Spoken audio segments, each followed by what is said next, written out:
So have you heard one of the latest crafting trends is grandma hobbies? There's a real trend back towards that. Yeah. And he knew that. I mean, my peers, like puzzles, crocheting, knitting, paint by number.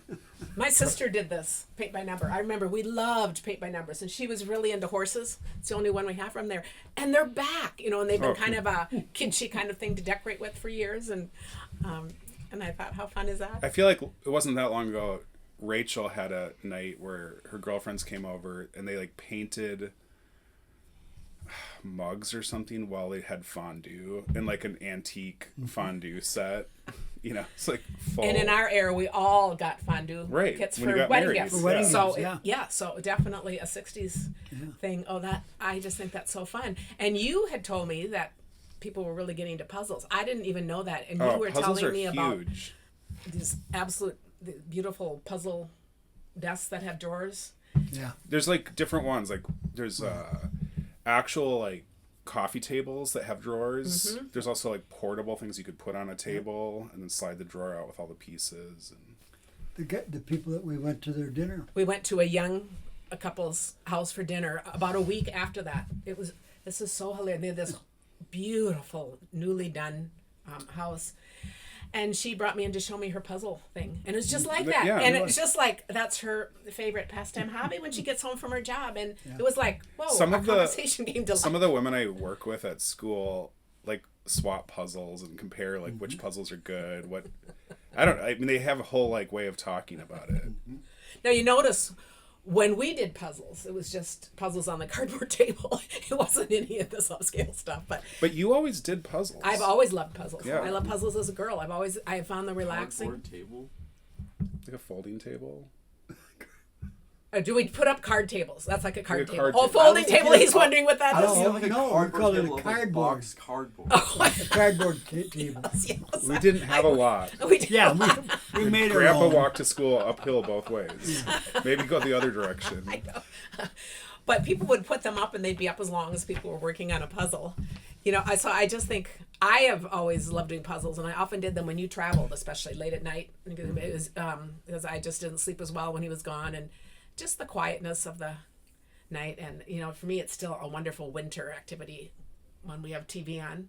But I do it more alone. I also know it's a very social thing. I won't be someone at the senior's place working on a puzzle with 4 people. That's not mine. You say that now. But... yeah, this is true. So we'll see. Episode 567. We'll be Karen.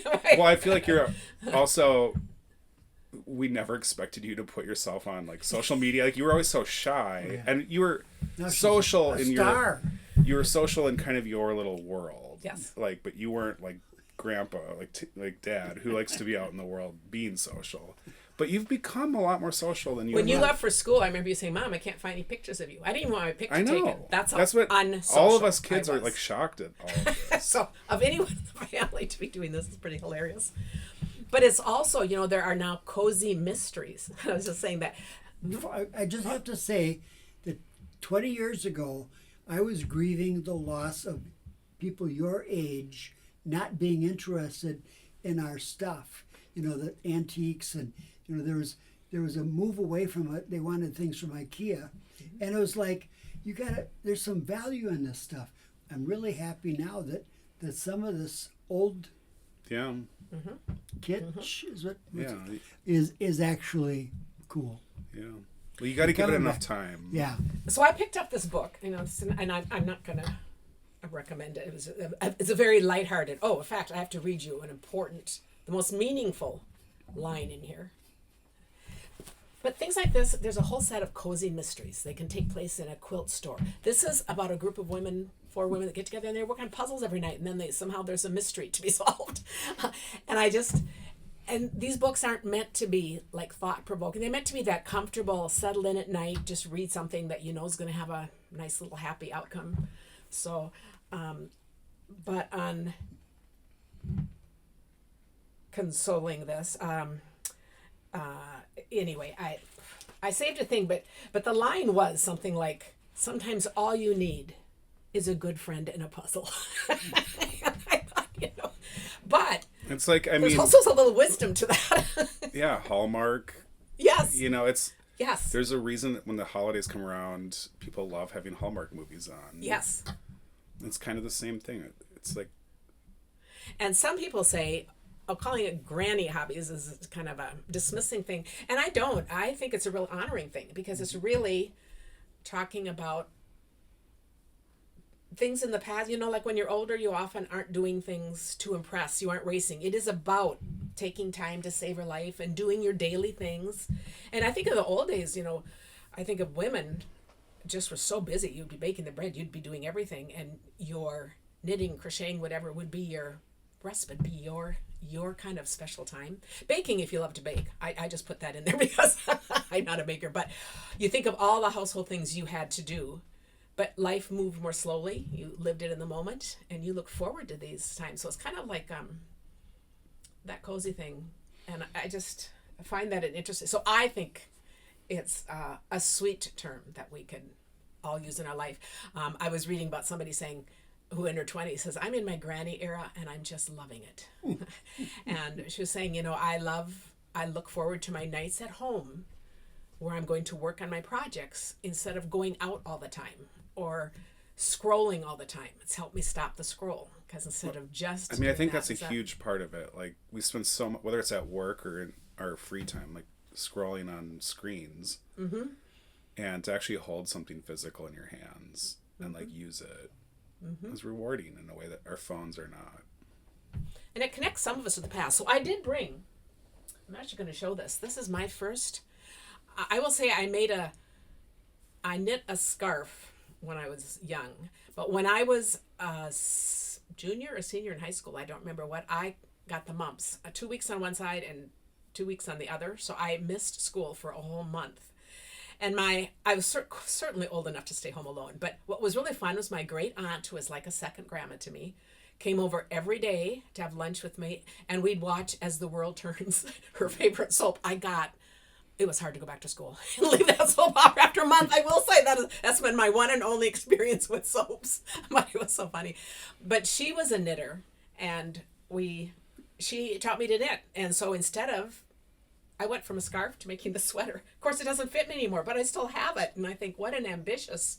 Yeah. Oh, I see some little mistakes in there fixed, and I thought. Can you turn it around again? And I rarely keep things, but I'm so glad I'd kept this because it is the connection of also being with her and experiencing that. And if we look at the colors of our sweaters and hers. Oh, I could wear this and kind of fit in. Yeah. Yes. And the thing that was really fun about her, these are all family stories too. She knit very tightly.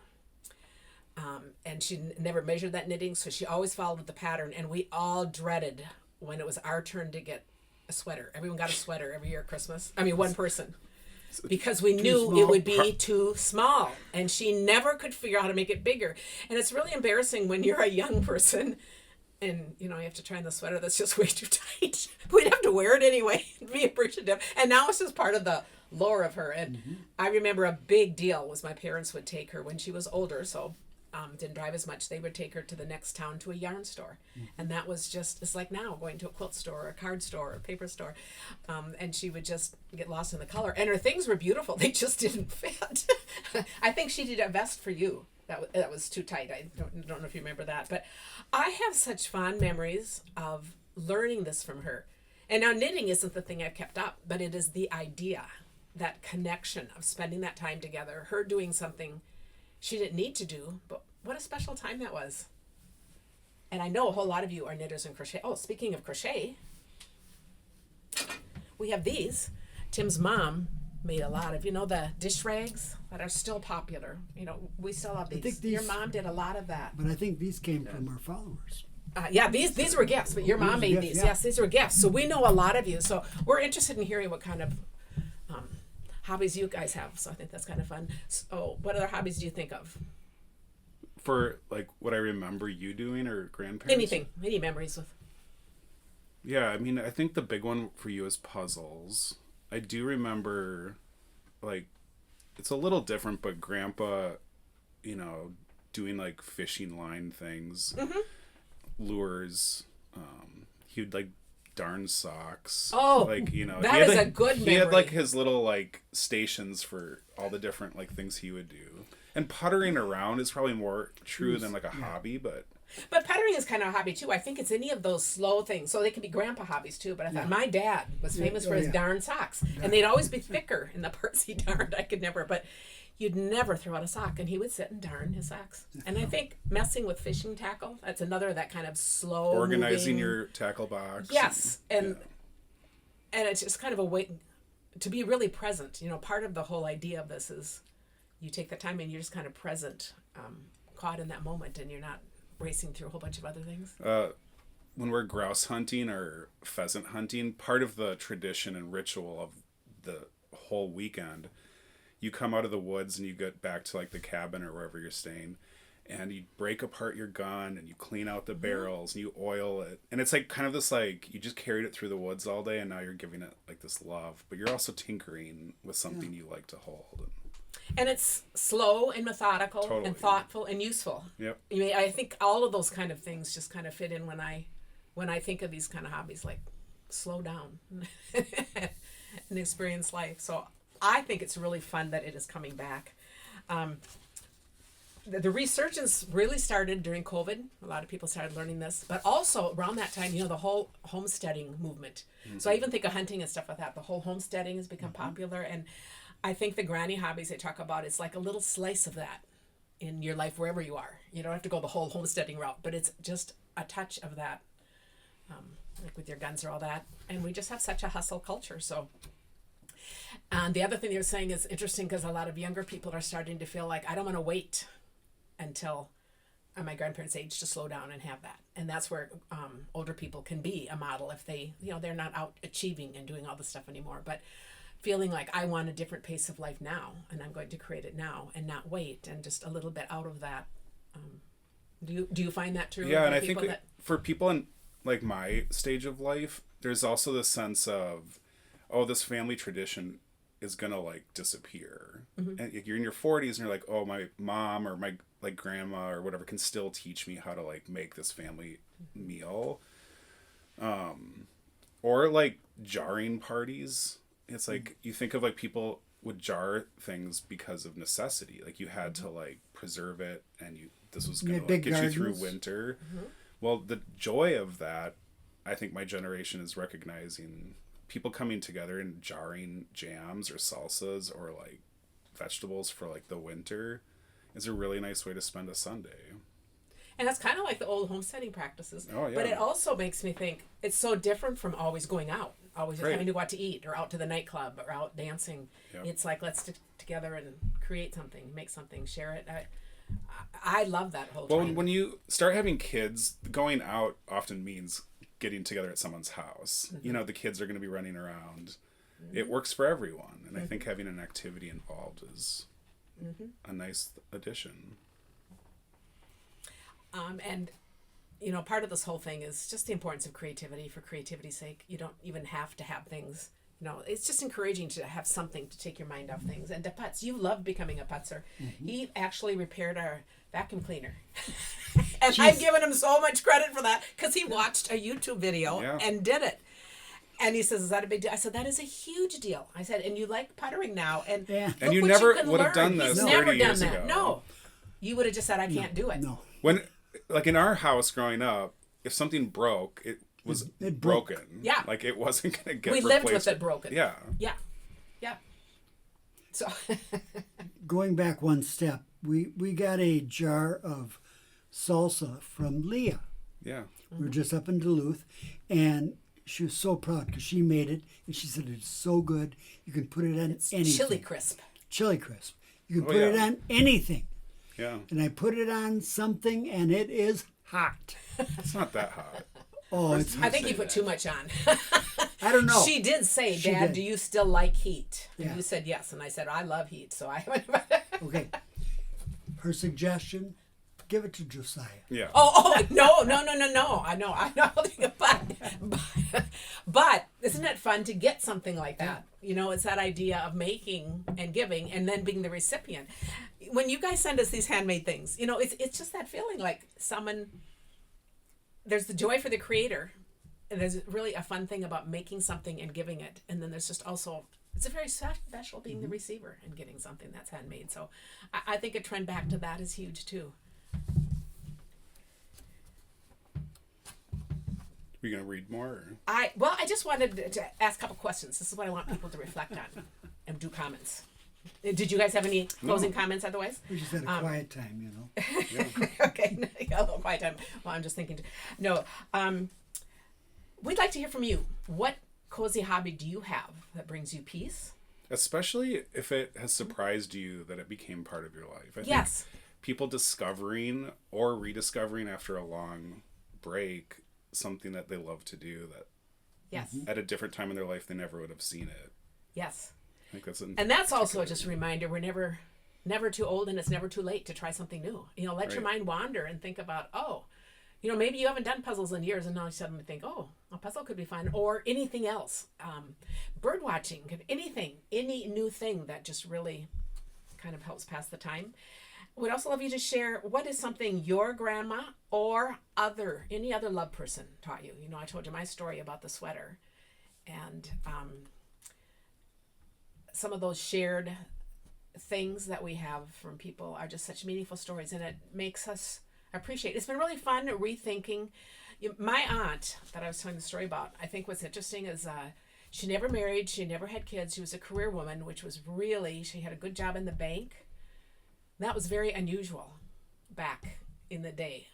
I wish now, as my older self, I think about how many things I have in common with her, probably in the way of thinking and how she looked at business. And she was really kind of a front runner on that, but we never talked about those kinds of things, back in the day. But I think about that and I look at her in a different light. And I love my other grandma was very traditional, at home, loved, she was always, and they were both wonderful. But I think it's just these two examples of very different women with different things to teach me. And I see parts of myself in both.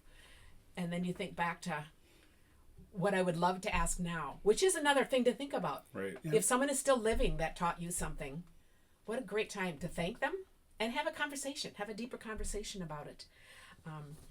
And so that was just it, to just think about what you want to do, because this is what, part of what we love to do is gather your stories, because life is stories. So we'll end with a card that made a difference. I see Hank going for the thing, and I'm just laughing because I don't mean that. I don't mean really. We're going to end with the card. Crisis averted. And I did edit, but I can add them together. Okay. I think we need to work harder on getting Hank in the frame too. But I was thinking about that today, but I don't know if there's any grandma hobbies but I'm going to tell a story about you. Can you put the light on you? Because I'll tell a story about Hank. Okay. One of the things that I've always loved is how when you were young, you guys would have him think about what he was going to buy somebody. And I remember the time you said, I know Grandma likes to do puzzles. So they would decide before they went shopping for a gift for us, which is so smart, instead of wandering up the aisles and just, because then you're going to find what you like. But to have already set an intention for what that person would like. And so you got a puzzle. So I thought that was cool. Now, I don't think you have any grandma hobbies yet. That doesn't mean he won't. Do you? Do you think you do? Do any of these hobbies resonate with you? Not really. I've experimented with like not like jigsaw puzzles, but like those box puzzles, like the wooden ones. Mm-hmm. I think that I wouldn't say it's like a passion of yours, but you love like baseball cards and organizing your sleeves and your binders. Like there's a tradition in that, and it's sort of a hobby. I don't like the organizing. That's not my thing. Sometimes, yeah. Okay. But like stacking. But now up you love by photography team and you love stuff like yeah. that, and you may grow into Hank has photography. gotten very another into one. photography, and we just actually self-published or whatever his first volume of photographs. Oh, really? Yeah. Okay. There's that. right there. We will show that sometime, because it's something to think about. Because as we're talking about this, we're talking from our generations, but then there's also the younger generation behind how we encourage them to also be involved. I think they will naturally, when you talk about being with friends and you're all making stuff and the kids are running around, that becomes part of their life, getting together and doing things like that, and that's a very fun way. Okay, now, since we've been talking about grandma type things. Thought we'd share this story. One of our listeners told me about her tradition of sending handmade cards to her granddaughter for every occasion, birthdays, holidays, just because. The little girl lived far away, but every time a card showed up in the mail, she knew it was from Grandma, because it was made just for her. Well, fast forward to her 8th birthday, she opened her card, looked at it for a moment, and then went to her mom and said, "Is Grandma okay?" Her mom looked a little puzzled and asked, "Why do you ask?" "Well, this one's from the store." Ooh. How sweet is that? Kids do notice. They can feel the love in the time we take. That small handmade card has become part of how this little girl feels connected to her grandma many, many miles away. It shows the power of handmade, and what we do does matter. Mm-hmm.